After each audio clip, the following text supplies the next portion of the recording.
Black board education में आप सभी का स्वागत है। आइए देखते हैं हम आज कुछ महत्वपूर्ण करंट अफेयर के क्वेश्चन। अगर आप हमारे चैनल पर नए हैं तो चैनल को सब्सक्राइब और शेयर ज़रूर कीजिए। अगर पीडीएफ चाहिए तो टेलीग्राम ज्वाइन कीजिए और वहां से आप प्राप्त कर सकते हैं। क्वेश्चन कह रहा है पहला, कोलगेट पोमोलिव लिमिटेड की नई एमडी और सीईओ कौन बनी है? तो राइट आंसर इसका हो जाएगा सी, प्रभा नरसिम्हन। वह राघवन का स्थान लेगी, जिसे कोलगेट पोमोलिव कंपनी में प्रेसिडेंट इंटरप्राइज ओरल केयर के रूप में पदोन्नत किया गया है। इससे पहले वह हिंदुस्तान यूनिलीवर के कार्यकारी निर्देशक के रूप में कार्यरत थी। कोलगेट पोमोलिव कोलगेट ब्रांड के तहत ओरल केयर उत्पादन प्रदान करता है। यह पोमोलिव ब्रांड नाम के तहत पर्सनल केयर प्रोडक्ट भी प्रदान करता है। दूसरा क्वेश्चन कह रहा है, प्रधानमंत्री नरेंद्र मोदी द्वारा राष्ट्रीय रक्षा विश्वविद्यालय भवन कहाँ किया गया है? तो राइट आंसर हो जाएगा बी, गांधीनगर। गांधीनगर गुजरात की राजधानी भी है। प्रधानमंत्री नरेंद्र मोदी ने गुजरात के गांधीनगर के पास लवड गांव में राष्ट्रीय रक्षा विश्वविद्यालय का एक नया परिसर निर्माण भवन राष्ट्र को समर्पित किया है। राष्ट्रीय रक्षा विश्वविद्यालय की स्थापना पुलिस, आपराधिक न्याय और सुधारात्मक प्रशासन के विभिन्न अंगों में उच्च गुणवत्ता वाले प्रशिक्षित जनशक्ति की आवश्यकता को पूरा करने के लिए की गई थी। अगला क्वेश्चन है, पाई दिवस कब मनाया गया है? तो राइट आंसर इसका हो जाएगा बी, 14 मार्च को। इसे पाई दिवस के रूप में जाना जाता है क्योंकि गणितीय स्थिरांक पाई जिसका मान होता है 22/7 या 3.14 पूर्णांकित किया जाता है। ठीक है, और इसकी थीम क्या है? तो मैथमेटिक्स यूनिट्स इज। यूनेस्को की कार्यकारी परिषद के 205वें सत्र में 14 मार्च को अंतर्राष्ट्रीय गणित दिवस के रूप में घोषणा किया गया था। इसके बाद नवंबर 2019 में यूनेस्को के आम सम्मेलन के 40वें सत्र में इस दिन को अपनाया। बाद में 2020 में दुनिया ने 14 मार्च 2020 को अपना पहला अंतर्राष्ट्रीय गणित दिवस मनाया है। चौथा क्वेश्चन है, डिजिटल भूमि दस्तावेज की डोरस्टेप डिलीवरी की सुविधा देने वाला भारत का पहला राज्य कौन बना है? तो राइट आंसर हो जाएगा बी, बिहार बना है। अब बिहार राजस्व और भूमि सुधार मंत्री रामसूरत कुमार ने विधानसभा में बताया कि बिहार सरकार जल्द ही राज्य में खतियान और मानचित्र सहित भूमि की डिजिटल दस्तावेज को घर घर पहुंचाएगी। बिहार देश का पहला ऐसा राज्य होगा जहां लोगों को डिजिटल भूमि दस्तावेज की डोर स्टेप डिलीवरी की सुविधा मिलेगी। राज्य के गांवों, कस्बों और शहरों का राजस्व मानचित्र अब ऑनलाइन मंगाया जा सकता है। अब बिहार को देख लेते हैं। बिहार की स्थापना 22 मार्च 1912 को हुई थी और इसकी राजधानी कहाँ है? पटना है। मुख्यमंत्री कौन है? नीतीश कुमार है। जनता दल यूनाइटेड से आते हैं और first chief minister Shri Krishna Singh थे। ठीक है, और गवर्नर जो है राज्यपाल फागू चौहान है। फर्स्ट गवर्नर जयराम दास दौलत राम थे। चीफ जस्टिस न्यायाधीश संजय करोल। और फोक डांस जो लोक नृत्य है वह बिहार के प्रमुख लोक नृत्य इस प्रकार से है: विदेशिया, जाट जटिन, झुमरी, झिझिया, कजरी, पैका, फगुआ, पनकी, बिरहा, सोहर, ये सभी लोक नृत्य है बिहार के। और लोकसभा की बिहार में सीटें जो है 40 हैं, राज्यसभा की 16 सीटें हैं, विधानसभा के 243 सीटें हैं और विधान परिषद भी बिहार में है जिसमें 75 सीटें हैं। 3 पड़ोसी राज्य जो है बिहार से लगे हुए हैं, झारखंड, उत्तर प्रदेश और पश्चिम बंगाल, तथा एक पड़ोसी देश भी लगा हुआ है उत्तर की ओर, नेपाल। बिहार में एयरपोर्ट जो है जयप्रकाश नारायण इंटरनेशनल एयरपोर्ट। उसके बाद कह रहा है,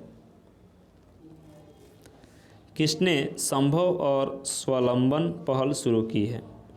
तो राइट आंसर हो जाएगा इसका सी, भानु प्रताप सिंह वर्मा। तो सी इसका राइट आंसर हो जाएगा। इन पहलों का उद्देश्य विशेष रूप से भारत के आकांक्षी जिलों के युवा उद्यमी को प्रोत्साहित करना है। यह 2 दिवसीय शिखर सम्मेलन है जिसका उद्घाटन केंद्रीय सूक्ष्म लघु और मध्यम उद्योग राज्य मंत्री भानु प्रताप सिंह वर्मा ने किया। इस शिखर सम्मेलन का आयोजन नई दिल्ली में एमएसएमई मंत्रालय द्वारा अखिल भारतीय प्लास्टिक निर्माण संघ के सहयोग से किया गया। इस शिखर सम्मेलन का एक आदर्श वाक्य है, know your waste and how recycling is the right thing to do which is to be done in right way. अगला क्वेश्चन कर रहा है, TDSAT के अध्यक्ष के रूप में कौन चुने गए हैं? तो राइट आंसर हो जाएगा ए, DN पटेल।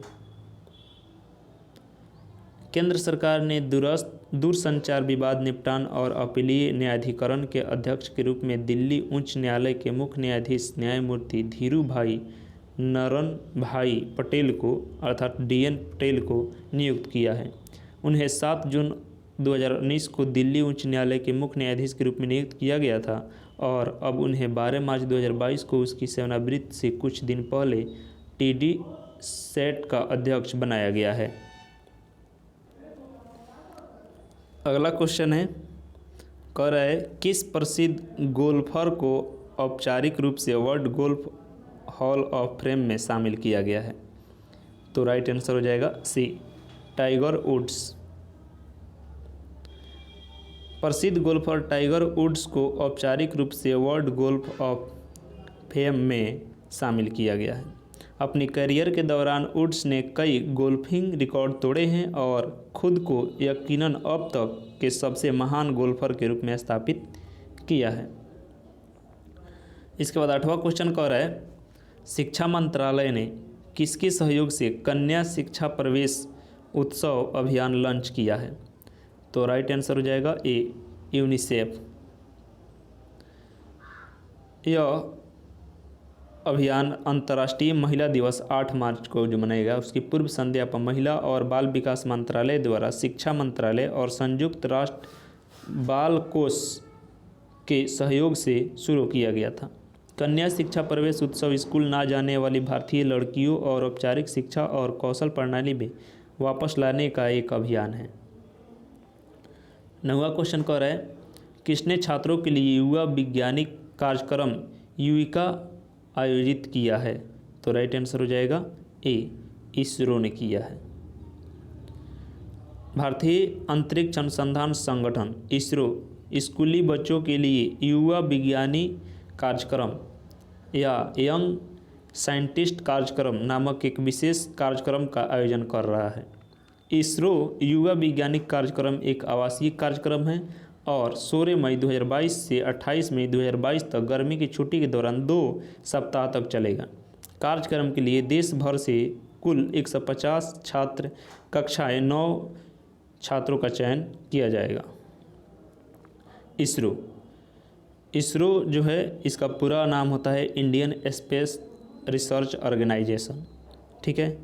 और यह स्पेस एजेंसी है इंडिया का।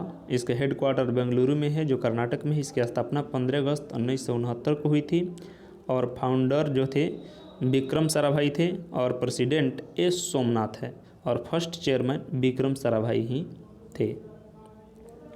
10वां क्वेश्चन कह रहा है, गैब्रियल बोरिक फॉन्ट किस देश के सबसे युवा राष्ट्रपति बने हैं? तो राइट आंसर हो जाएगा डी, चिली के, ठीक है। 36 वर्षीय वामपंथी चिली के इतिहास में पद संभालने वाले सबसे कम उम्र के नेता है। वे वेसेस्टियन पिनेरा का स्थान लेंगे। बोरिक 2022 से 26 के बीच की अवधि के लिए पदभार संभालेंगे। बोरिक को 2 बार मैगलन और अंटार्कटिक जिले का प्रतिनिधित्व करने वाले चैम्बर ऑफ डिप्यूटी के लिए चुना गया था। पहले 2023 में यह स्वतंत्र उम्मीदवार के रूप में और फिर 2017 में ब्रांड फ्रंट के हिस्से के रूप में यह वामपंथी संगठन जिसे उन्होंने कई अन्य पार्टियों के साथ संबंध बनाया था।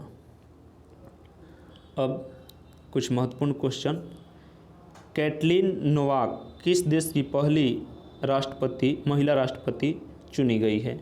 तो राइट आंसर हो जाएगा इसका सी, हंगरी की। उसके बाद कह रहा है किस राज्य के मुख्यमंत्री ने महिलाओं के लिए सुषमा स्वराज पुरस्कार की घोषणा की है? तो राइट आंसर हो जाएगा सी, हरियाणा सरकार ने किया है। इसके बाद तीसरा है IRDAI के अध्यक्ष के रूप में किसे नियुक्त किया गया है? तो इसका राइट आंसर हो जाएगा बी, देवाशीष पंडा को। उसके बाद कह रहे हैं किस राज्य सरकार ने मुख्यमंत्री श्रमिक कल्याण प्रकल्प योजना शुरू की है?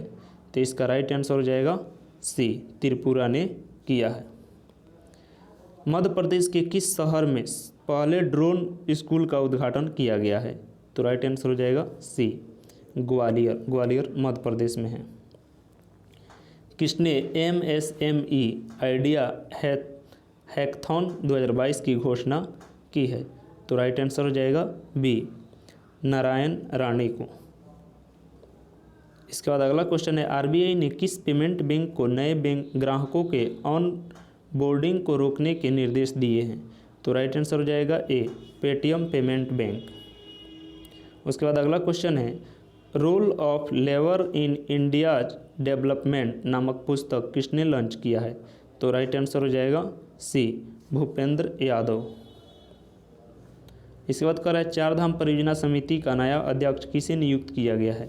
तो राइट आंसर हो जाएगा बी, जस्टिस AK सिकरी को। इसके बाद कह रहा है वी डेम डेमोक्रेसी रिपोर्ट 2022 में भारत कौन से स्थान पर रहे हैं? तो राइट आंसर हो जाएगा सी, 93वें स्थान पर रहे हैं। Thank you.